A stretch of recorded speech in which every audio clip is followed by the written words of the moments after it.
কথা বলেন, তা আমরা তো বেতনের কথা বলি। বেতন আমি বোকা কেন? আমি জানি না এখানে কত দিবে আমাকে। আমি 5,000 টাকা কোন আক্কেলে এই মসজিদে আমি চাকরি নিলাম? কোন আক্কেলে 5,000 টাকা দিয়ে কি হয় বলেন? 5,000 টাকা দিয়ে কি একটা পরিবার চলতে পারে? আল্লাহর গজব পড়বে তাদের উপর যারা মসজিদের সভাপতি, সেক্রেটারি হয়ে ইমামদেরকে 5,000 টাকা বেতন দিচ্ছ, অথচ মসজিদ ফান্ডে টাকা থাকা অবস্থায় মসজিদ ফান্ডের টাকা দিয়া মানুষ পেশাব করবে, সেটা উন্নত হচ্ছে। মানুষ পায়খানা করবে, ওই পায়খানা, ওই শৌচাগার উন্নত হচ্ছে। কিন্তু আমার একজন ইমাম সাহেবের বেতন বাড়াও না। তুমি 10 মিনিট 20 মিনিট জামাতে নামাজ পড়ার জন্য আসো, এই জন্য এসি লাগাইছো, জার বাতি লাগাইছো, কিন্তু ইমাম সাহেব 24 ঘন্টা যে রুমটাতে থাকে, যে বেটায় লক্ষ লক্ষ টাকা কালেকশন করে দিল, তার রুমে 1 টন এসি লাগাইলে পারতা 50,000 টাকা খরচ হইতো, 1,000 টাকা মাসিক হয়তো বিল আসতো। কিন্তু তুমি একটা এসি তাকে লাগাই দিতে পারো না। এসি তো দূরের কথা, একটা ভালো ফ্যান, যে ফ্যানগুলো একটু ব্র্যান্ডেড ফ্যান, সেগুলোর বাতাসগুলো কিন্তু একটু শীতল, সেটা লাগায় না। ওই টিনের ফ্যান কতগুলো আছে না, ওই যেগুলো আপনার এখানে দোলাই খালে বানায়, ওই দোলাই খালের ফ্যানগুলো আনি একটা লাগাই দেয় 1500 টাকা, এর মাথার উপরে লাগাই দেয়। আর কত কত মসজিদে আছে দোলাই খালের ফ্যানও না। এটা এটা কত সালে কিনা হয়েছে আল্লাহই ভালো জানে, 1971 সালে নাকি 1952-তে কিনছে, আল্লাহই ভালো জানে। ইমাম সাহেবের মাথার উপর ঘুরতেছে। হ্যাঁ, তাহলে আমরা নিজেদেরকে এই জায়গায় উপস্থাপন করতেছি কেন?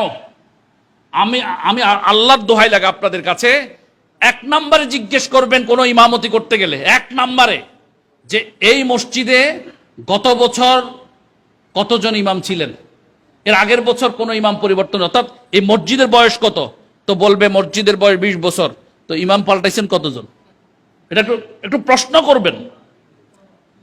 ওয়াল্লাহি যদি আপনি এই প্রশ্ন করেন, না করে যান ঢুকেন, তো কালকে একজনকে পাশা বেড়ে লাথি মেরে বের করছে, আপনাকে ওই জায়গা মতো দিয়ে বের করবে। কালকে একজনকে ফাঁসা বেড়ে লাথি মেরে মারছে, তো আপনাকে অন্ডকোষে লাথি মেরে বের করবে। মিয়া, মানুষের লজ্জা শরম চলে গেছে ইমামদের গায়ে হাত তোলে, মানুষ কত নিচে নেমে গেছে। আজকে খবর, মৌলভীবাজারে রাজনগরে এক ইমাম সাহেবকে বেদম ভাবে পিটিয়েছে, নাক টাক সবকিছু আমি দেখলাম। এখন আমাদের সিলেট নেতৃবৃন্দ গেছে, সিলেট থেকে মৌলভীবাজার গিয়ে সেবা দিচ্ছে, দেখেন আইনি সেবা।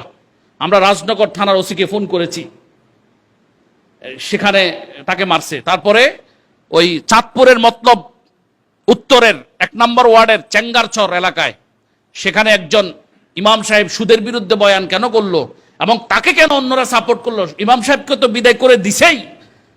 সবুজ ব্যাপারী মনে হয় ওর নাম, কাউন্সিলর, এবং একজন কথিত মুক্তিযোদ্ধা, তারা মিলে 4টা ফ্যামিলিকে আপনার সমাজচ্যুত করে দিছে।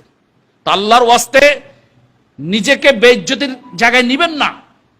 আমি জানি এই চেয়ারটাতে বসলে আমাকে কিছুক্ষণ পরে একজন লাথি মেরে উঠাই দিবে, আমি এখানে কেন বসলাম?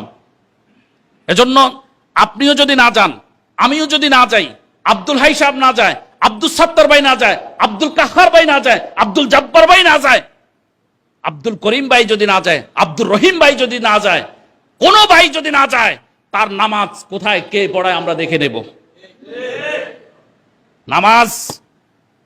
নামাজের ইমামতি এখানে, হ্যাঁ প্রশ্ন আসতে পারে, এটা কি কথা বললেন হুজুর, নামাজ পড়াবে না? মুনাফেক, যেই লোকগুলো মুনাফেকিতে নেফাকিতে তাদের অন্তর ভরপুর, সেখানে কোনো মুমিন ইমানদার নামাজ পড়াইতে এটা তার জন্য শোভনীয় হতে পারে না। কি করে 1 বছরে 10 জন ইমাম পরিবর্তন করো? কি করে? ইমাম সাহেবের কি অন্যায় ছিল?